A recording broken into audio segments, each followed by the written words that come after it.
In 1805, Surgeon Dr. Lucas was doing a rectal exam on a patient. He got his finger, stuck it in the man's booty hole, and he found a knife. And a few years later, this same patient was dead. Let's talk about the dumb death of John Cummings on Did You Die Though? It's the year 1799, and John Cummings is in the military. He was stationed in France, probably eating baguettes and kissing on other Frenchmen. But while he and his platoon was in France, they decided to go see a show at a circus. Now, the people at this point in time had actually never seen anyone do these particular tricks. The tricks that this magician was doing was he was swallowing knives. Have you ever been swallowed up?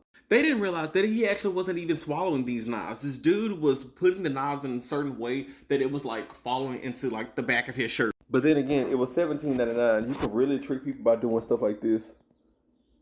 Now, John and all his friends, they were drunk as hell. I mean, they saw this stuff and they was like, oh my God. And John told his friends, he was like, I can do this. And the other dudes in the army, they was like, go ahead, do it then. You want to guess how many pocket knives this man swallowed? 1, 2, 3, 4. 4. This man swallowed 4 pocket knives. And over the next couple of days, he demonstrated the true power of an anus and he pooped them all out. Oh, okay then, young man. But ultimately, he was okay. He, pooped out 4 knives. Nothing happened to him. Now, let's move on to the year 1805. He was stationed in Boston, and he was telling people, like, yeah, I swallowed 4 pocket knives. Yeah, I pooped them all out. So what? Your mother.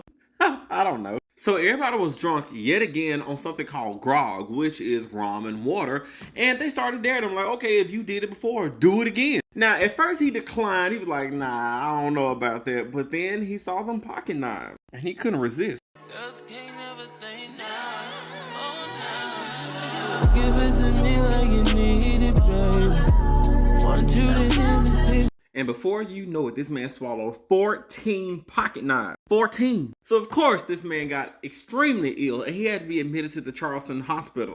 Yeah, this man, he swallowed 14 knives and eventually all 14 of them passed through him. He has swallowed and doo-dooed 14 knives. And right after he had doo-dooed them all out, he felt better and he was able to resume his duty. Get it? Duty? Anyway, he got back with his crew and they went on and sailed to France. And eventually he got on another ship called the HMS Isis. So he was on another ship. Later on that same year in December, this man got drunk yet again. And he started talking with his people yet again. And then he swallowed 20 knives.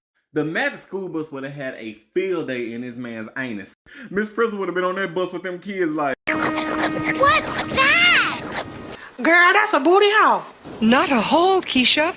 A valve. and just like last time he did this man got in excruciating pain. And so he ended up going to the ship surgeon. This dude's name was Benjamin Lara, and he was notified that this dude had been swallowing knives. So they gave him castor oil, they gave him enemas, and then they gave him some opium for the pain. When that didn't work, they resorted to give this man 30 to 40 drops of sulfuric acid every day to try to help dissolve the iron. This man was being tortured for 3 months until finally, one day, while he was just laying in bed, he felt something drop into his lower intestines. It was a big patch of knives. I wish I could make this up. He felt better after that, and then eventually he was able to go back to being on duty. Now, even though he felt better then, he wasn't better because over the next year and a half, his health started deteriorating really bad. He will randomly vomit up pieces of wood, pieces of knives, other iron parts. Now, eventually, after this man vomited up 2 pounds of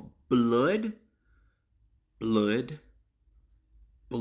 they finally discharged him. They was like, look, get your sick ass off this boat and out of the military. And in June of 1807, he was gone. Now, keep in mind, he was not feeling better. That's the reason why they kicked him out. And immediately after he was kicked out of the military, he went to London to meet with some more doctors. Excuse me. I need your help. You need to kill me. Now, he went through a couple of doctors out there because nobody believed his story because they're like, why would you be dumb enough to swallow 20-something knives? They finally found one doctor, Surgeon Dr. Lucas. And that's when he started playing in a man's booty hole. Alrighty, so my name is Dr. Lucas and you are John? Yeah, just go ahead and get over with. Alright, so it seems like you have something lodged in your anus. You ain't gonna be back there just doing unnecessary stuff back there, is it? Yeah, spread them. Oh, it's a little dark in there. Hold on, let me see. So, yeah, my bad. My mistake. Come My on mistake. now. That was bad choice. What is that? What is that? Dr. Lucas was the surgeon who actually put his, he did his job, but he's the one who found the knife in this man's butthole. I don't know if they got it out, but all I do know is over the next couple of years, this man's health just continuously deteriorated. The doctors resorted to giving this man acid, mucilage, and more opium, but nothing really helped.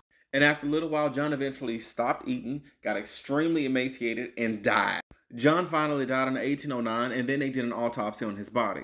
They found half a knife back spring, 30 to 40 pieces of wood, metal, and something called horn, all in his intestines. There was a blade that was wedged across his rectum, and I promise y'all I'm more mature than this, but it was a blade that was in his rectum, wedged across, and it was embedded in his intestines, well, in his pelvic wall. Here's some of the stuff that they actually pulled out of this man's body. It's like hide the cucumber, but with knives. Remember, y'all, we all have to die someday. Just don't let yours be stupid.